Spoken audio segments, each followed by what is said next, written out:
네, 안녕하세요. 오늘은 필러 음경 확대 수술의 여러 가지 부작용 중에서 염증에 대해서 설명을 좀 드리도록 하겠습니다.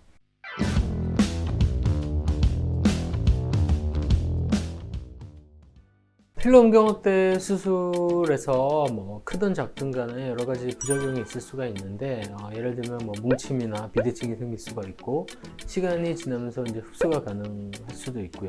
그 중에서 오늘은 염증에 대해서 설명을 드리도록 하겠는데, 특히 이제 염증의 가능성을 시술 중에 줄일 수 있는 방법에 대해서 설명을 드리도록 하겠습니다. 그렇기 때문에 사실은 오늘 시술을 받으시려는 분들보다는 필러 음경 확대의 경험이 적은 시술자나 의사가 시청하시면은 조금이나마 도움이 될 것으로 생각이 됩니다. 기본적으로 필러 음경 확대의 염증은 수술실 환경이 얼마나 무균으로 잘 관리가 되는지, 그다음에 수술 도구나 이런 것들이 이제 얼마만큼 잘 소독이 됐는지, 이런 것들하고 굉장히 밀접하게 관계가 있기 때문에 이 부분은 기본적으로 잘 되어 있다는 가정하에 그 외에 작은 노하우에 대해서 설명을 드리도록 하겠습니다. 첫 번째는 우리가 시술 후에 염증이 생기려면은 내 피부에 있던 상세균이든 뭐든 간에 세균이 침범할 수 있는 통로가 있어야 됩니다. 세균은 기본적으로 피부에 쌓여 있는 안쪽까지 침범을 할 수 있는 통로가 있어야 침범이 가능한데,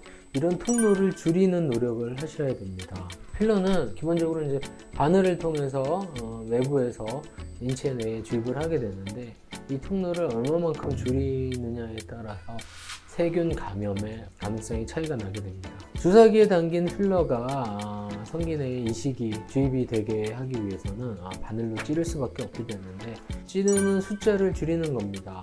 그래서 저희 병원에서는 이제 3포인트 테크닉으로 필러를 주입하게 됩니다. 바늘이 주입된 구멍을 3개로 제한해서 이 3개로만 다 전체 성기를 커버해서 세 곳을 잘 관리를 하게 되면 세균의 감염을 이제 원천적으로 차단할 수 있습니다. 물론 이거를 이제 1포인트 테크닉으로 하나만 구멍을 뚫어서 하게 된다면 훨씬 더 가능성을 이제 3분의 1로 더 줄일 수 있겠지만, 이렇게 되면은 이제 하나의 구멍으로 성기 전체를 커버하기는 상당히 어렵습니다. 그렇기 때문에 뭉침이나 비대칭이 생길 수 있는 가능성이 더 커지게 되죠. 그렇기 때문에 성기 전체의 커버리지도 되고 세균 감염의 통로도 줄일 수 있는 3포인트 테크닉 정도가 가장 적당할 것으로 생각됩니다. 두 번째는 가능하면 일회용품을 사용하라는 겁니다. 우리가 이제 시술 중에 수술 기구를 전체를 다 일회용으로 사용할 수도 있습니다. 주사기라든지 필러를 나눠 담을 수 있는 트랜스퍼, 분배기, 그 다음에 수술 시 이제 필러를 주입하게 되는 캐뉼라 모두 다 일회용품이 나와 있기 때문에,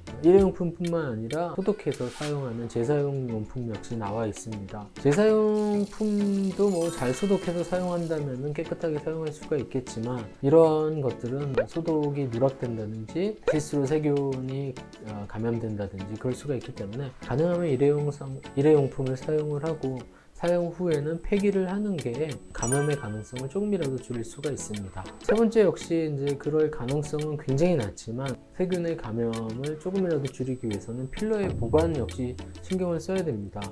필러는 대개 이제 실온에 보관이 가능합니다.